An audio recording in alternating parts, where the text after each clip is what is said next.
Those who embrace a minimalist lifestyle don't necessarily do so with the intent to improve their financial situation. But many quickly discover that minimalism can help improve your finances because many of the principles point to healthy money habits anyway. So today, I want to help make personal finance more comprehensive by showing you step by step what you need to do to sustain and survive life financially. Let's jump into it. Step number one, face your finances. Not a very creative first step to take, but it's a really important one. I mentioned this because many people simply aren't doing this. Sure, you may have a vague idea of how much money you're spending and on what type of things you're spending your money on, but you may not be managing your finances as well as you could be. And the only way to improve that and set yourself up for financial success is to face your finances. Well, what does that look like? Start by signing into your bank account and taking a detailed look at your bank statements. How much are you spending and where's your money going? I assure you, if you haven't previously faced your finances, then I can guarantee that you don't know where all of your money is going. And I say that because that was me. Prior to 2019, I was sort of managing my finances. I didn't write my first budget until November of 2018. And although I wasn't irresponsible with my money, I didn't truly feel in control of my money until I faced my finances, all of which led me to paying off $23,000 in 12 months, building an emergency fund, paying cash for our wedding, and now I'm doubling down on investing and saving towards other life goals. Now, I'm not sharing this to gloat or show off or anything like that. I'm sharing this solely because it's my truth, and it's proof that it's possible to get out of debt while you're young without feeling like you're missing something in life. If you want to know the details behind how I did this, how we paid off our debt so quickly, because my wife also has some debt of her own, how we rebuilt our savings, how we paid cash for our wedding, comment below and let me know. Maybe we'll do a Q&A here on the channel soon, or I'll share an in-depth conversation over on my podcast if that's something you're interested in. So let me know and I'll work to make it happen. Step number two, get clear on what enough is for you. What are you doing to prevent lifestyle creep? This is something I see happen all the time, and to keep it all the way 100 with you, I'm guilty of doing this as well. Every time your income goes up, your lifestyle starts to creep up as well. Now, it may not be obvious at first. Usually it starts off with something small, like buying consumer goods you don't necessarily need but want. And since you have the extra money, why not? But see, this behavior, although it feels innocent, is the start of what could turn into a downward financial spiral. Instead of that thing being a new iPhone, next time it's a new car with a costly car note. Or maybe it's a bigger place to live, which means higher expenses, and before you realize it, you're living paycheck to paycheck because your lifestyle continues to creep every time you earn more. When will it be enough? At some point, you have to decide, otherwise it would be very difficult to sustain and survive life financially. Here are some things to keep in mind. Practice gratitude. 9.5 times out of 10, we have more than we need. The other 0.5 is reserved for rare situations. Maybe you fell on hard times and lost a significant part of your livelihood. But in most cases, 95 to 98% of the time, I'll be conservative, you have more than you need. So prioritize practicing gratitude before you spend money you don't have on things you don't need just for the privilege of owning it. Write down your values and goals. Carve out time on your calendar to identify your values and work on your goals. Every time your mind starts to focus on other people's finances, sit down and do something to move you one step closer to your goals. Even if it's as simple as updating your budget or transferring the money you want to spend into your savings account instead. And lastly, learn to compete with yourself instead of others. Instead of focusing on why you're not where someone else is financially, focus on what you can do better or differently that will move your finances forward. What are you willing to sacrifice and how hard are you willing to work?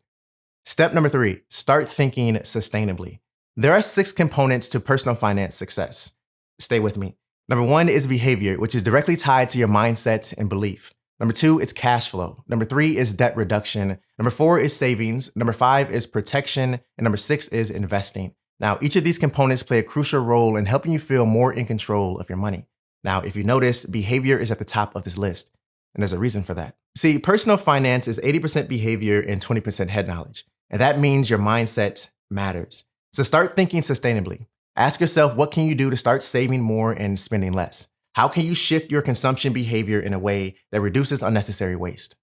Step number 4, have better conversations. If you're in a relationship, make sure you're talking about money. There are too many couples that avoid talking about money both before marriage and within marriage. And having a lack of communication around this is risky. So it's vital to both the health of your relationship and your finances that you talk about it. By doing so, it will ensure that you're both on the same page and in agreement with every financial decision you make. Now, if you're not seriously dating or married yet, then take this as future dated advice I'm giving you now.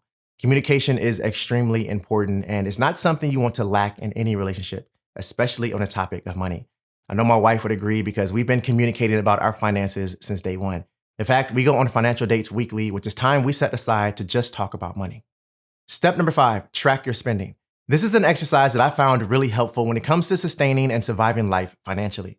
And rather than briefly explaining what this means, I thought you'd find much more value in this if I gave you a breakdown on how to actually do this. For starters, make a list of your expenses. Write out all of the bills you pay each month and the amounts.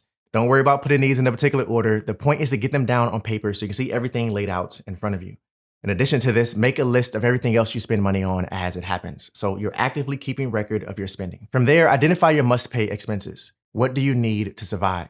Anything above and beyond that is optional and should only be considered if you can afford it.